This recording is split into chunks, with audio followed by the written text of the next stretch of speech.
August 29 रु 30 राति सीमांत पुणी थे भारत और चीन सैनिकों मध्य संघर्ष होता बेले चीन वायुसेना यार J-20 पश्चिम पीढ़ीर युद्ध विमान को भारतीय सीमा निकट में पुनः नियोजित करिछि।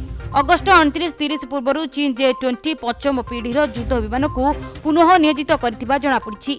जून 15 गलवान में होइतिबा संघर्ष पर एवं चीन पुणी युद्ध कारबार उद्देश्य निज सैनिकों को काम लगाउथुबा सामना को आसिछि। अमेरिका चीन भितर जारी व्यापारिक और राजनीतिक विवाद भितर एक बड़ खबर आसी। चीन ए वर्ष शेष पर्यंत यूरोपीय संघ सहित निवेश चुक्ति को लागू करें जहां नहीं जारी आलोचना अंतिम पर्यायर पहुंची सारी। दुई पक्षर विशेषज्ञ ए मामलें दीर्घ समय धरी डील करुछंती जहाँकि चलित वर्ष शेष पर्यंत परिणाम आसीजिवो। यूरोपीय देशर यात्रा रे बाहरथिबा चीन वैदेशिक मंत्री वांग यी विषय में सूचना दैछंती। कोर्ट अवमानना मामलें वरिष्ठ आईनजीवी प्रशांत भूषण विरोध में सुप्रीम कोर्ट आज दंड घोषणा करछंती। कोर्ट प्रशांत भूषण उपरे 1 टंकार जोरिमाना लगाइछंती।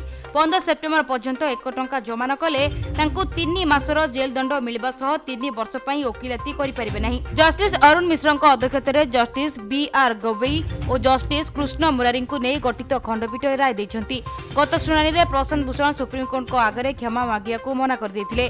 सुप्रीम कोर्ट गत मंगलवार मामलार शुणानी शेष करी दंडादेश नहीं राय संरक्षण रखिले।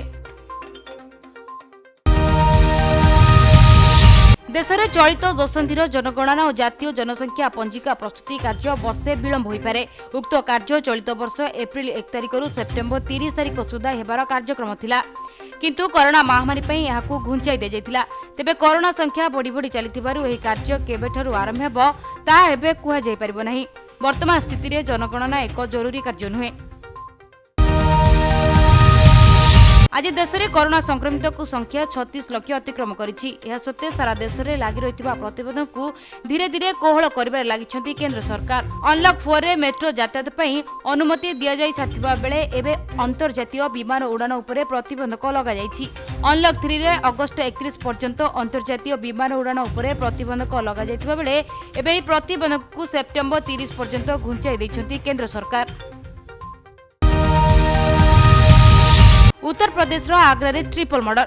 गोटे घर मिला बापा माँ और पुओ पोड़ी जाइतिबा मृतदेह।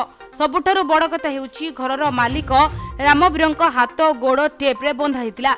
ए घटना पर स्थानीय अंचल में चांचल्य खेली जाइछि। घटनास्थल में पुलिस पहुंची मामलार तदंत आरंभ करिछि। पूर्वतन राष्ट्रपति प्रणब मुखर्जी स्वास्थ्य अवस्था एवं खराब होगा लगी। स्वास्थ्य अवस्था आहरी गुरुतर हो पड़ी। सेना हस्पिटाल पक्षरु कहुଯାଇଛି एवं प्रणब मुखर्जी फुसफुस रे संक्रमण कारण सेप्टिक होइथिबार आशंका करा जाउछि। तांको चिकित्सा लगातार भेंटिलेटर रे चलिछि।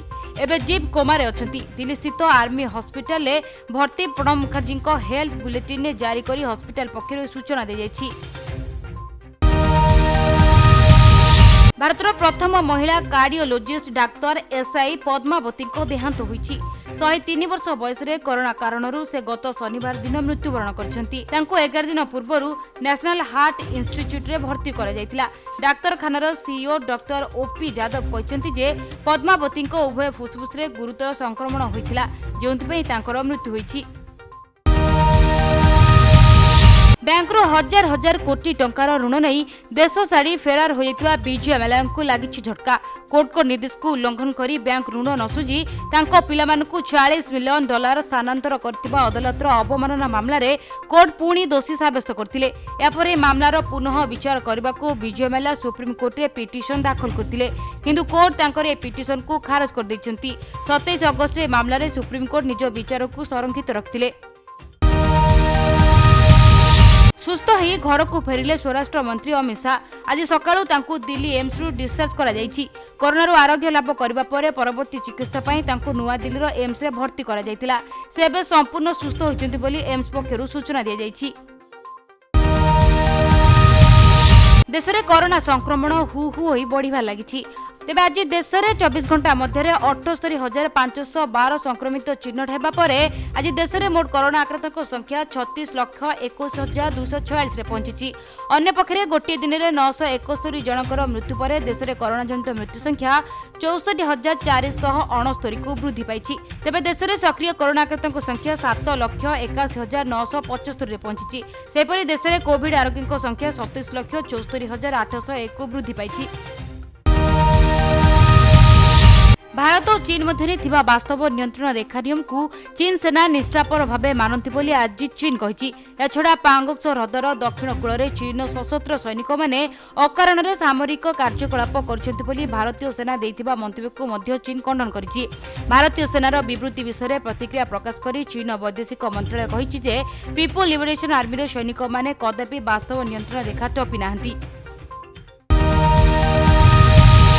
पाकिस्तान सह बंधुत्वर संपर्क देखाउतबा तुर्कीर असल चेहरा एबे पदाक आसी। घटना है तुर्की एबे पाखापाखि 51 जन पाकिस्तानी नागरिकों को देशरू बाहर कर देछि।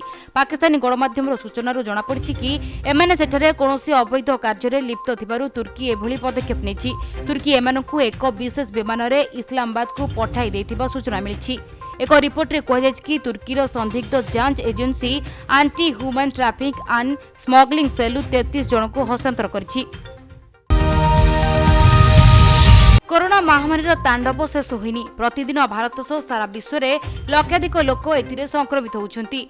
कोरोना पई भारत पक्षरु वैक्सीन तैयारी करबार उद्यम जारी रहिछि। ए वैक्सीन योजनार सूचना देई किछि अधिकारी कहिसेंती केंद्र सरकार अति कम रे 5टी अलग अलग प्रणाली उपरे काम करूछि, जेउथिरु निष्कुला टीकारु नेई ग्यारंटी युक्त जोगाण रहिछि। पश्चिम एशिया, आफ्रिका और एपरिकी लैटिन अमेरिका देश सहित निजर पड़ोसी देश को भारत वैक्सीन देवार योजना रखिछि।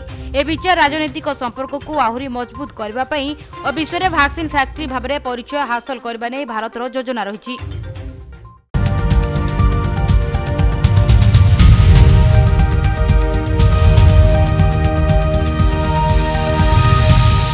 डीटीवी ओडिया देखिवा पई सब्सक्राइब करंतु एवं बेल आइकन को मध्य दबाई दियंतु। ग्रहाधीन जगत सर्वे ग्रहाधीन देवता किए कहिला मनुष्यर भाग्य अनिर्दिष्ट बोली। किए कहिला मनुष्य निजे इच्छा कले बदलाई पारिबनी तार निज भाग्य। भाग्य बदलांतु ज्योतिष शास्त्र माध्यम भाग्य बदलाइबा पई कॉल करंतु आम कार्यक्रम। आमर कार्यक्रम भाग्यचक्र।